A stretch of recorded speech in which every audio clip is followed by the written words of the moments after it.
अच्छा, मौलाना साहब ने समीना पाशा साहबा भी ये बात की है। उन्होंने कहा है कि ये पीटीआई के जलसों की इजाज़त मिलनी चाहिए, लेकिन सूरत हाल ये है कि मुल्क में कहते हैं जमहूरियत है, आईनी और कानूनी हक है, जमहूरी हक है, लेकिन उसके बावजूद इजाज़त नहीं मिलनी।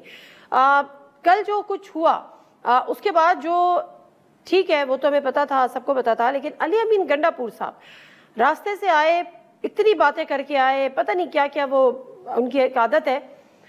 बुरहान इंटरचेंज से वापस चले गए, कारकुन बड़े गम और गुस्से का शिकार हुए। लेकिन ये कौन सी हिकमत अमली है गवर्नमेंट की भी और प्लस एक पीटीआई की भी? पहले तो ये चीज बिल्कुल दुरुस्त है कि तमाम सियासी जमातों को एहतजाज का हक होना चाहिए और मिलना चाहिए। ये हुकूमत खुद ही अपनी बेवकूफ़ी से तमाम रास्ते बंद करके और इस तरह की रुकावटें खड़ी करके पूरी एक हाइप क्रिएट कर देती है। और अगर ये कल बिल्कुल एक जगह पे जलसा करने की इजाजत देते तो वो ज्यादा बेहतर होता कि लोग आते, एक जगह इकट्ठे होते, 4-7 तकरीरें करते और चले जाते। लेकिन इन्होंने जिस तरह से गुज़श्ता रात से ही पूरे कंटेनर्स लगाकर रास्ते बंद किए, लोगों को अलग फार किया और उसके बाद फिर जो हाइप बनी वो अलग, पुलिस की जो दौड़े लगवाई वो अलग, तो सब चीजें करके और फिर आखिर में तनकीद अलग उठाई कि जी इन्होंने, इनकी वजह से ये सारा कल शहर जो था वो एक तमाशा बना रहा। तो मेरा ख्याल है ये बहुत ही कोई अनवाइज किस्म का इनका मुशीर है जो इस तरह के मशवरे देता है। देखिए आज कराची में भी तो एक रैली निकाली है ना, तो उन्होंने कोई रुकावट नहीं डाली, निकली है रैली, अपनी जगह पे गई है, वहां पे इकट्ठे हुए लोग वापस मुंतशिर हो गए, उसका कोई खबर भी उस तरह नहीं, बहुत ज्यादा जमात नहीं इस्लामी बन की रही। रैली तो पिंडी में भी हुई है। अभी जी कुछ जी, ही माह मैं कबल इसकी जमात पीटीआई इस्लामी की ने पूरा रैली की धरना बात कर दिए रही हूँ। रहे।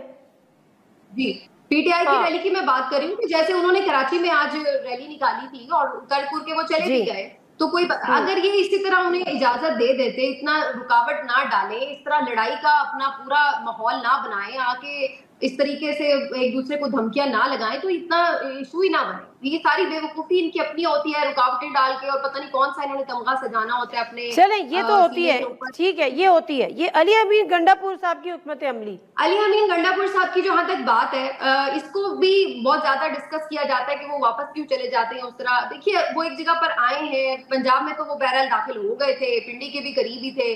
अगर वो वहां पे लियाकत बाग भी चले जाते तो भी क्या होता, वो वहां पहुंचते, एक तकरीर करते और घर चले जाते।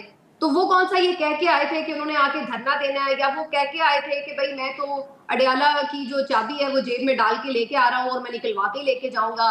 तो वो आज कल का जो एहतजाज था वो सबको पता था कि एहतजाज होना है, 1 डे प्रोटेस्ट है और उसके बाद सबने घरों को चले जाना है। तो अगर वो उधर नहीं, बुरहान पे आप कर क्या लिया कह रही हैं? आप ये कह रही हैं कि रुकावटों की, नहीं समीना, आप ये कह रही हैं कि रुकावटों की वजह से वो नहीं पहुंच सके? देखिए उन्होंने तो यही आज बताया कि जो वहां पे सिचुएशन बन गई थी तो उन्होंने समझा कि लॉ एंड ऑर्डर को हाथ में नहीं लेना चाहिए और वापसी का उन्होंने रास्ता अपना लिया।